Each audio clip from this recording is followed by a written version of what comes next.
Welcome back to the show, everybody. Hope you're all having a brilliant weekend as it kicks off this Friday evening. This is, of course, your transfer show on the Dynamo Podcast Network, brought to you as part of the Upper Tier Podcast, the football podcast we bring you each and every week. Dean is away this week. He's on holidays, living it up in Kusadasi over in Turkey, having a great time. So I'm running solo this week. So an interesting show ahead. Anyway, lots to get into. Harry Kane still rumbling along. Big Rom is in London, ready for the derby coming up against Arsenal. Lots of news out there at the moment. Let's kick it off, of course, with Harry Kane. Interesting developments here. I mean, it doesn't seem like there's any movement on it at the moment. Obviously, Pep is crying out for a goal scorer, badly in need of a guy to put a ball in the back of the net. Looking at the last three games, they've fallen way short. But I get the feeling this is going to go down the same road as Harry Maguire, where it's going to get to a point where the price just does not justify what's coming in. We've heard rumblings in the last day or so that they've been linked with Vlahovic. They've made um, inquiries about him and stuff like that and all, that he might be going there. And obviously, Lautaro Martinez is still available as well. So there's lots going on there at the moment. And it sounds like Pep is getting a bit fed up now and he's losing his patience with Tottenham in terms of this deal. So you could really see him moving on very quickly, which would, I suppose, in a way, might be bad news for both clubs because Pep, they're really hot on getting Harry Kane in, obviously a proven Premiership goal scorer.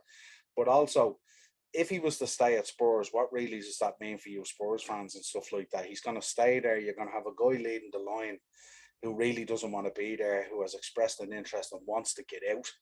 But then he's going to be stuck there because really there's no other home for him at the moment except Man City in terms of the financial side of things. Obviously, with Chelsea have moved, they've brought in Lukaku. Their dealings up front are more or less done at this stage, So nowhere else really for him to go. But it must be an interesting time for Harry Kane at the moment, caught in limbo. Not knowing where he's going to go and stuff like that. And if Levy pushes Pep enough, Pep will just turn around and do what he did with Harry Maguire, just turn around and go, no thanks, see you later, and move on. And he will have options in the background there. There's a lot of proven goal scorers out there at the moment available for a hell of a lot less money than Harry Kane at the moment. So we'll wait and see how that goes. There's roughly 9 to 10 days to go, I think, in the transfer window. Finishes up, I think, Tuesday week, the 31st. We'll also be covering that, just to let people know. We'll be covering the last 2 hours of the deadline day. 9 till 11, I think it is. We'll be going live on YouTube for that. We will be detailing down, myself and Dean, suited and booted in the white shirts and gold ties. We will be going through all the transfers that have happened in this window, and what a window it has been, and some of those transfers have been unbelievable. Also, Tottenham this week interested in bringing Kurt Zouma in. They're talking about 25 million. This is heavily linked to the Koundé deal for Chelsea. Tuchel was reported today talking about that the Koundé deal is hinging on Zouma going out in terms of making his transfer plan clear. The stumbling block for Kurt Zouma at the moment is not the transfer fee. He's very good value in terms of the transfer fee. The stumbling block seems to be the wages that he's on at Chelsea, and can he match that? I know West Ham have been interested in him. Tottenham have been heavily linked with him. There was talk that he might be going to Italy. There was talk he might be going to Spain. But as such, there's been no movement yet. And the stumbling block seems to be the level of wages that the player needs to be met, not the actual transfer fee. Again, Watford, this week Liverpool have been linked with Ismail Sarr. Not unusual. We've been linked with this player a number of times at this stage. The price is about 40 million. I don't see us moving for him. I think we've been linked with him a number of windows at this stage, and Klopp hasn't pushed the button on him. So I don't see him pushing the button on him now. But a fantastic player, no doubt about it. I think he got a goal last weekend for Watford in that 3-2 win over Villa, I think it was. So outstanding player. But I just don't think he's just, the timing isn't right for us at the moment. And 40 million is a big price tag for us to be paying for Sarr. Arsenal icon Paul Merson took a name at the club this week at Arsenal, saying that their transfer policy was lazy in terms of Willian and David Luiz. And he just thought that they were cheap, lazy signings. Interesting perspective from Paul Merson, who generally doesn't mince his words and stuff like that, and has been overly critical of Arsenal. No surprise there. We know the problems that Arsenal are having both at the back and in midfield and in the goalkeeping situation. But it looks like Arsenal are finding themselves in a very difficult situation. They've just completed the signing of Odegaard back on a permanent deal. He was on loan from Real, but now he's back full time, signed with Arsenal. They're about to complete the signing of Ramsdale. 30 million, somewhere in the region of 30 million for this goalkeeper. So the business that they're doing at the moment seems to be very difficult in terms of the teams that they're dealing with know that Arsenal are in a precarious position. They can't seem to land some of the signings that they want to land. So they're having to settle for other signings, basically. Which is always a very difficult position. Being a Liverpool fan, we did it for years, where we always ended up with the third, fourth, or fifth choice that we wanted, and it's a horrible, vicious circle that you end up in, So interesting, Also, news came out this week. I mean, obviously, not unlike Cristiano Ronaldo to try and steal the headlines. Obviously, the big move and the talk of the week was Messi moving from PSG. But of course, Cristiano Ronaldo coming out, his agent coming out, touting him out, looking for a move. And he was linked with Man City, which was sensational, considering their top target was Harry Kane. But Ronaldo came out to deny these rumours and said that he was very happy at Juventus and this wasn't legit. But you know yourself, there's no smoke without fire. And Messi going to PSG, of course, stealing all the thunder and the headlines. Ronaldo's never too far away from when these headlines are coming out. Tammy Abraham has finally got his move away from Chelsea, 34 million off to Roma to link up again with Jose Mourinho. I think this is a real good move for the boy. I think he suits Mourinho's play. Mourinho, obviously, with the history there with Didier Drogba and stuff like that, likes these big, powerful centre forwards. I think Tammy Abraham will be sensational in Serie A this season. I think under Mourinho's guidance and stuff like that, he could turn into a top quality striker. And I think it was a move that was needed. He clearly wasn't in the picture in Thomas Tuchel's plans. And it was time to move on. So it's great business for Chelsea, who continue to do great business in teams of players in and players out. They work like Trojan workhorses in terms of the amount of transfers that they do both in and out, doing absolutely brilliant business, and no doubt more to come.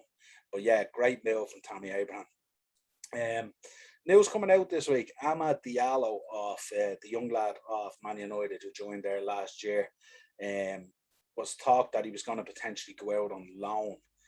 Obviously with Sancho coming in and all these fantastic players that United now have up front and stuff, Cavani, Rashford, Martial, Greenwood, the options are endless. Sancho in there now.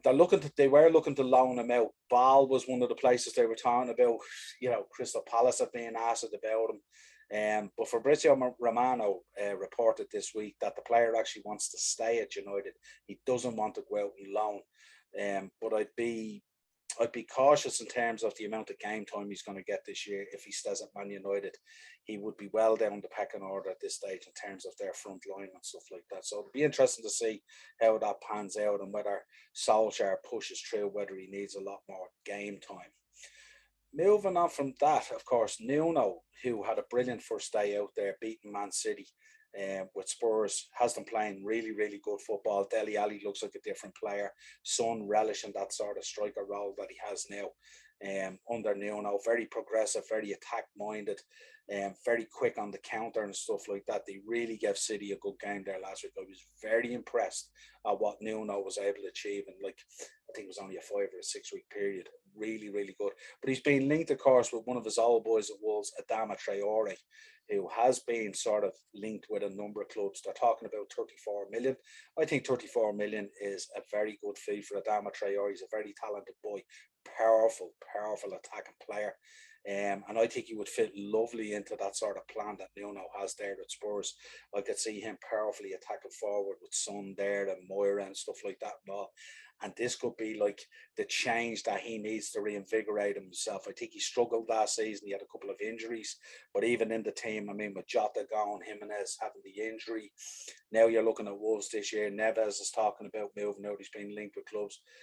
Pedro Neto is after re-incurring his injury now. Apparently he's going to be out till February. So, of course, our thoughts go out to him with that bad injury and stuff like that. So Wolves find themselves in a really difficult position. And I think most football fans would have known with Nuno going into Spurs, he was going to go back and look at his old club because there's some really good footballers there that he had brought in, you know. We mentioned Pedro Neto reoccurring his injury. We mentioned Tuchel in terms of Zuma. That really wraps it up for this week. There's not a whole lot else to discuss. It's safe to say that coming into this weekend, it's going to be interesting to look at the transfers that have been complete. Interesting to see if Odegaard goes in there for Arsenal and what difference does he make. Really looking forward to see Jack Grealish out on a second out for Man City. Failed to really impress in the first game of the season. And obviously everyone's saliving at the mouth waiting for Big Rom to make his entrance for Chelsea and how many goals he could potentially deliver to that Chelsea team that's already drenched in talent. But yeah, this has been your transfer show. As always, Dynamo Podcast Network on YouTube, audio version show, Podbean, Spotify, iTunes, wherever you pick up audio version show, you will find us. Just also some notes for your calendar. We mentioned last that we're going to be covering deadline day on the 31st, Tuesday week, I think it is. Also next week on Thursday, the 26th, we're going to be going live on YouTube as well. We're going to be covering the Champions League draw live, and we're going to be giving our thoughts on the groups that are put together. Some mouth-watering fixtures could really come out of that. I mean, Messi moving to PSG, Barcelona, Real Madrid, obviously Liverpool, Man City, Man United, Chelsea. Going to be some great teams in there. It's going to be a brilliant Champions League this year, as well as a race for the Premier League. Till next time, appreciate you all viewing it. Drop a like, obviously, on it if you can, and we will talk to you again next week.